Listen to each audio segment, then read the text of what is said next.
Bonjour, classe de français. Je suis le seigneur. Or wait, hold on. I'm sorry. This is not French class. This is Spanish. Spanish 1 to be specific. My bad. I'm sorry.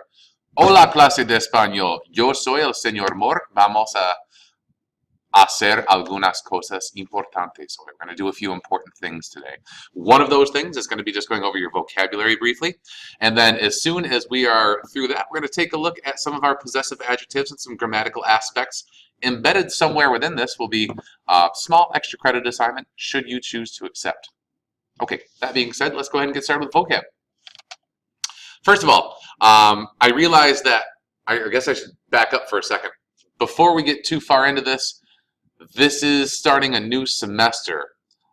We do have some new students that have not been with us yet, so welcome to our online community as well as our classroom. These will come out weekly. I hope you enjoy.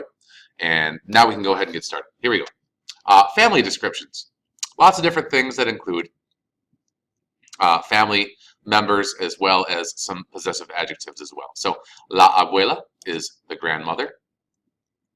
El abuelo is grandfather. El abuelo. Los abuelos is the plural form for grandparents. La esposa is wife. Obviously, you can tell since it ends in an A, feminine, so that would make sense. And then el esposo would be the husband, ending in an O, so therefore masculine. That's how it would be husband. Obviously, you could tell the cognate spouse is a part of this. So since both of them mean spouse, the feminine one is wife, the masculine one is husband. Hopefully an easy thing to remember on that. Estas and estos both mean these. So the difference between them would be if you were saying, for example, these folders would be estas carpetas, as opposed to these papers, estos papeles. So again, feminine versus masculine is what we're looking at there. La familia is family. El gato is the cat, obviously a family member too. At least it is in our family. La hermana is sister. La hermanastra, stepsister. El hermanastro, stepbrother. El hermano, brother. Los hermanos is the collective for siblings, or the siblings, or the brother and sister together. La hija is the daughter. El hijo, the son. Los hijos, the children. La madrastra is stepmother. La madre is mother, and mama is mom. So they're almost the same thing, and they're interchangeable. Sometimes you would refer to someone as mi madre or mi mama interchangeably. It depends on how formal you really want to be with it. La media hermana is a half-sister. Medio hermano is half-brother. Mi and mis both mean my or mine. For example, mis libros, my books, or mis estudiantes, my students, or simply mi carpeta, my folder. Nuestro is our or ours. Again, another one of those possessive adjectives that describes something by saying to whom it belongs. El padrastro is a stepfather. El padre, father. Papa, dad. Los padres is the collective for parents. It looks like just like a plural of dads, but that is not the case. I suppose it could be. I suppose one could refer to their parents as los padres and have it refer to two dads, but that is not what it means in its traditional sense in Spain. La prima, cousin. El primo, also cousin, obviously a boy cousin versus a girl cousin. Los primos, cousins, the collective for both.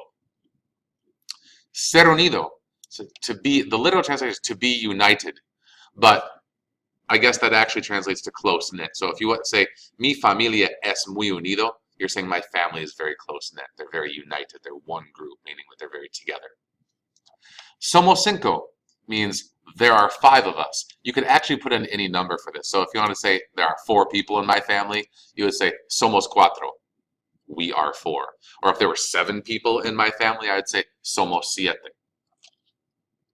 Su or sus can mean his, hers, or theirs. his, hers, or theirs. La tía is an aunt, and el tío is an uncle. So the aunt, the uncle. Tú or tus without an accent means yours or your. So another possessive adjective. Vivir means to live. So that's an infinitive, an IR infinitive. So vivo, vives, vive, vivimos, vivis, viven, that sort of thing. Vuestro means yours, but it means yours plural. So if I was talking to a group of people, I would say, for example, es vuestro clase. It's your class, like your guys's. I know we don't say that's not correct English, but that would be how it is used correctly in terms of its meaning. Okay, so that is some of your vocabulary for section 6.1. I'd like to very quickly show you some of our grammar as well, which is, as you can see, not too extensive, only a couple slides this week. And let's go ahead and take a look at the first one, which has to do with possessive adjectives. We've already seen these in our vocabulary. You've been using me, tu, or su, which are possessive adjectives because they describe something by showing to whom it belongs. Here are some of the others, some of the new ones for this week, in addition to the others. You have nuestro, which means our, or ours. Vuestro, I'll move this for you. There, I just moved. There, now those are down there. Okay. Your, like when you is plural. Su can mean yours also when you is plural, but this is like for the ustedes form of it. So this is this would associate with vosotros. This would associate more with ustedes. So yours plural and formal, yours plural and informal up here. Su or sus is their or theirs. Okay, just a few more quick items regarding possessive adjectives. Note that the word nuestro and vuestro have a feminine form as well. So, for example, if I want to say our family is small, I'd say nuestra familia es pequeña. Notice it ends in an A, and the other adjective ends in an A. So everything is agreeing correctly. Like me, tu, and su, these forms add an S when they modify a plural noun, such as sus primos. Like the word for cousin is primo. So if I want to say, you know, their cousins, I would say sus primos. Or your cousins, if it was your plural, it would be sus primos, and so on. If I want to say our cats, it would be nuestros gatos. Again, it's agreeing in both gender and number in this case. So that's it for the new-ish information for this chapter. I guess some of you guys only watch this because you want to see if you can earn a little bit of extra credit. So let me give that to you right now. A big part of this had to do with family members, right? So regarding family members, here we go. You have a lot of different types of family members that are involved here. What I would like you to do is just on a note card, write 10 sentences describing a different family member. So for example, you could say, mi padre es alto, mi hermano es estúpido. You wouldn't really say that, I don't suggest that. Although I could say that about my brother, because he is. Just kidding, he's not. But you could also say, for example, mi primo es muy inteligente, mi abuela es vieja, you know, my grandmother is old. So just things like that, all right? You could put together 10 sentences describing 10 different family members. The kicker is, in order to get your credit, the adjective that you use must agree in gender and number with the person whom you are describing. And of course, you must use the right verb in order to describe them. So you must use a conjugation of ser probably in all of these, and it must agree for the right person. You wouldn't want to say, mi hermano soy, you know, like my brother, I am something. No, you want to say my brother is, mi hermano es. So you have to conjugate the verb ser correctly in this process. 10 short sentences with family descriptions, and we'll send you a few extra credit points your way to start out the new semester. I hope all is well and going well for you. I also hope that your exams went well and you're recuperating well from them.